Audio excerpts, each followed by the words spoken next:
section. Welcome everybody to Fear Factor Public Speaking Boot Camp. This is your first introductory meeting. My name is Jacob, this is Olivia, and this is Austin. We all have professional experience working as press secretaries for different businesses. We're just going to show you a quick video just to give you a quick rundown of who we are and what we're about.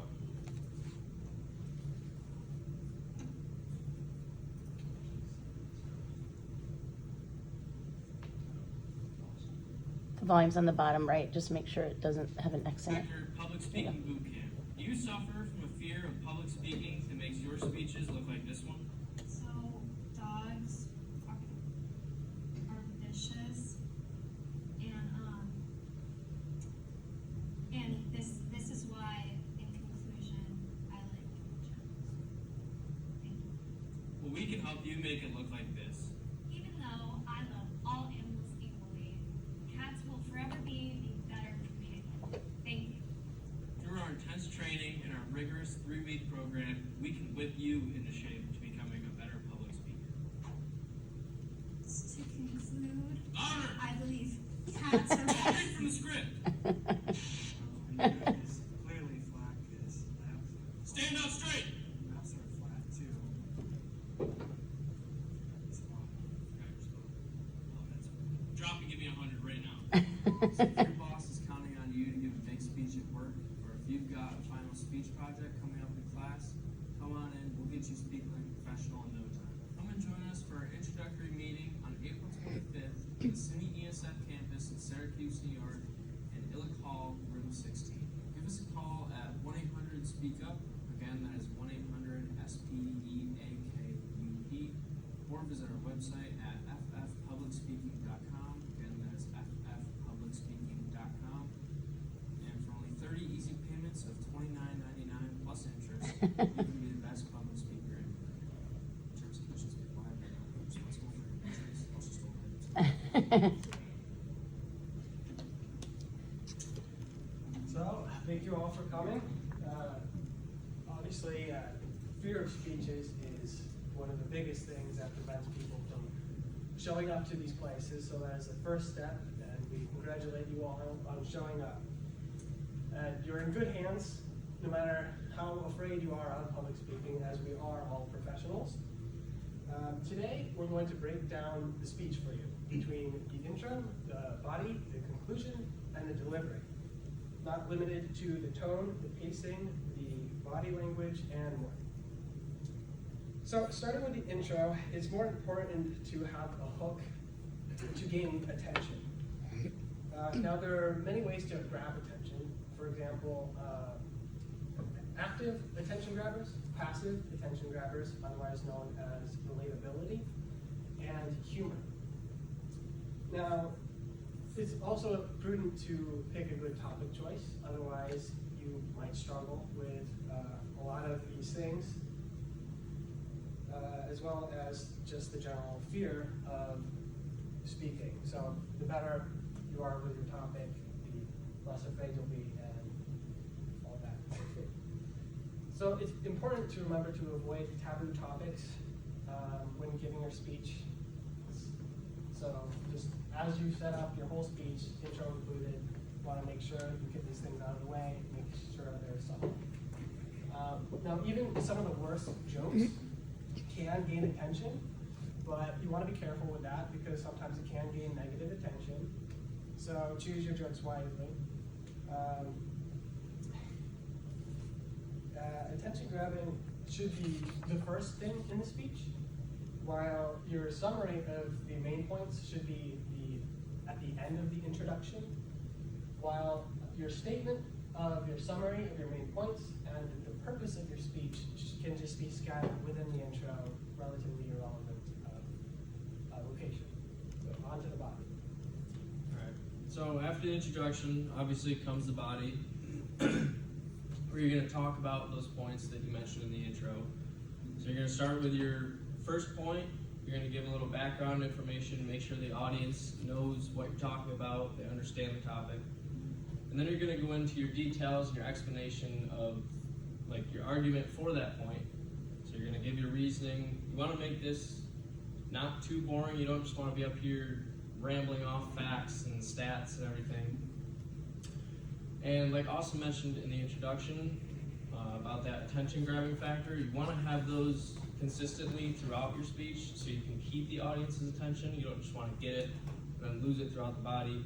You want to keep it throughout the whole speech, so maybe throw in a joke here and there in each point, or maybe a graph or a stat or something like that to keep everyone interested, keep their attention focused on you.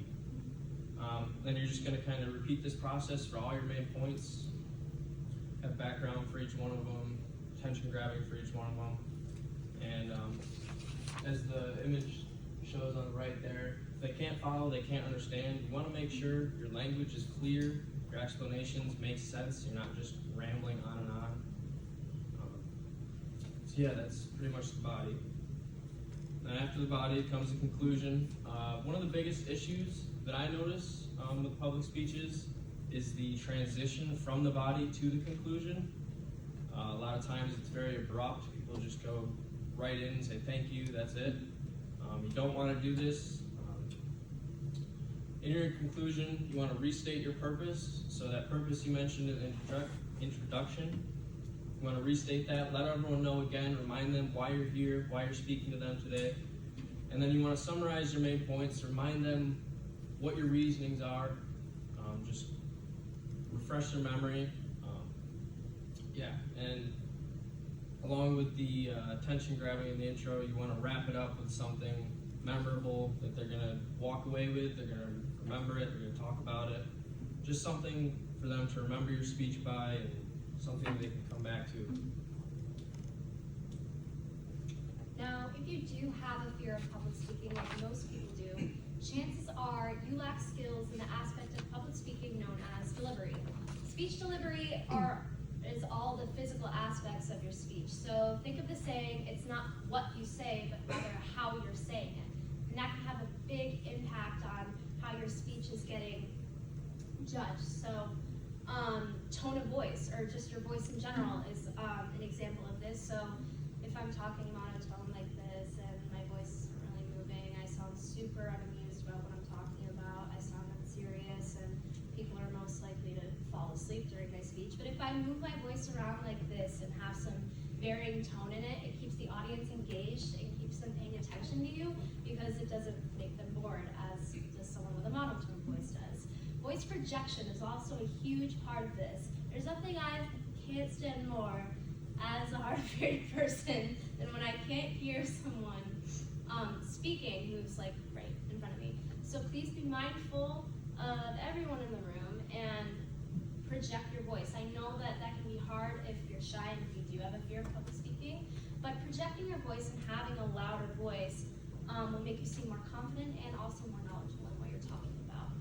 Also, eye contact is a big part of this. If I'm looking down at, say, a speech aid, like my note cards the entire time, or maybe looking up at my presentation or PowerPoint, I'm not making sufficient eye contact with the audience. Now, you don't have to stare down someone like I'm staring down Alex right now, but try, a good rule of thumb is just to look, what I do is I look toward the back of the room, or just keep your head up when you're speaking. This also goes along the lines of body language. If I'm standing like this, all stiff, you're probably going to get more nervous. So try to move around a little bit. The more you move around, the more, the more your heart rate will go down, and you might be able to feel a lot more loose, feel a lot more comfortable, and your speech will go a lot better than you may anticipate. Your speech pace is also a big aspect of your speech delivery. Not that I'm the person to talk about speech pacing, but try to fall within the time constraints that you've been given, because depending on what you're talking about and how long you're talking about it, this is going to make your audience even more unengaged than you may think. So please be mindful of the people in the room and be mindful of your time constraints. Also, avoid using filler words. I think that I could complete a 5-minute compilation within one speech of me just using filler words. So try to avoid filler words like or and we stutter a lot when we're speaking, and we like to fill that in instead of using awkward silence with filler words. But it actually makes it seem less prepared, more unprofessional, and it makes you seem less confident in what you're talking about. So audience engagement is a big part of this too. If you're actively engaged with your audience, this includes asking them questions or maybe walking around and including them in the conversation. This is obviously more likely to keep them engaged, paying attention. It makes them feel like they're part of the conversation.